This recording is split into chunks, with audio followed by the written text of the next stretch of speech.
Good morning, Froggy here. Today I'm going to show you how to get a little edge on making a car pass smog. We're in California where the smog rules are getting tougher and tougher and tougher every year. And what I've got here is a 2000 Ford Explorer. It's got about 110,000 miles on it.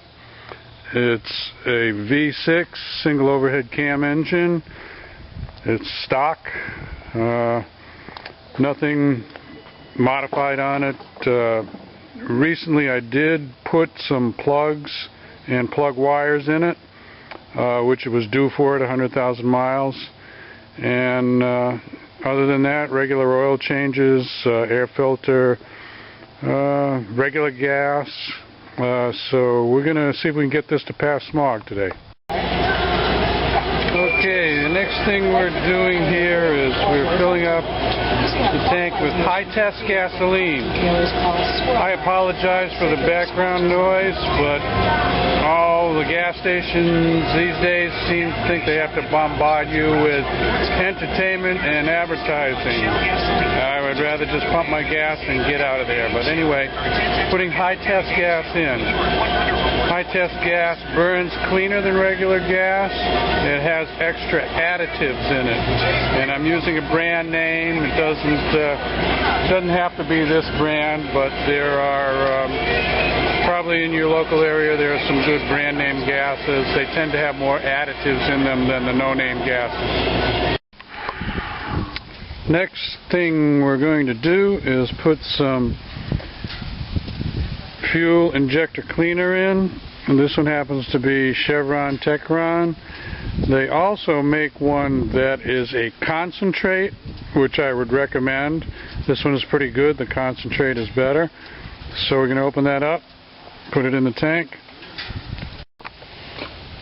Hey, Froggy here. It's about a week later, and I've got about 3/4 of that tank burned up with the cleaner in it. I also took some silicone and I put a little bit of light coating of silicone around this gas cap. One of the things they check smog for is that your gas cap is sealing properly.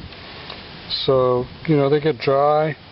Put a little silicone in there and on the rubber part, and it should seal better to help you pass.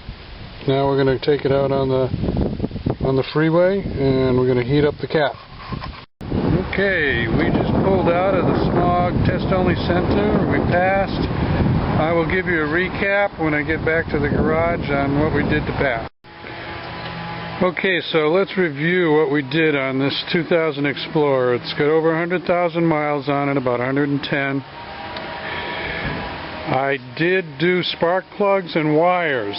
Most cars suggest that you do spark plugs and wires at about 100,000 miles. It helps you have a strong spark, and a strong spark means less emissions. Air filter. Make sure it's clean. It should be serviced at least once a year. This air filter was good. We put in premium gas, which burns cleaner than regular gas, help you pass smog. We put in some Techron, which is also cleaning the fuel injectors and the valves on this car. We put silicone lube on the fuel tank, on the cap for the fuel tank, so that it would seal good, because they check that. And what else? Oh, we ran it down the freeway. We got it hot.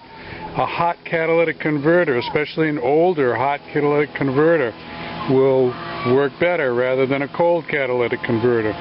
So you don't want to just start your car up first thing in the morning and try and get it smogged.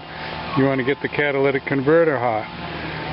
Now, if you've got anything like a check engine light on, or any codes that say there's something wrong, you're probably not going to pass smog.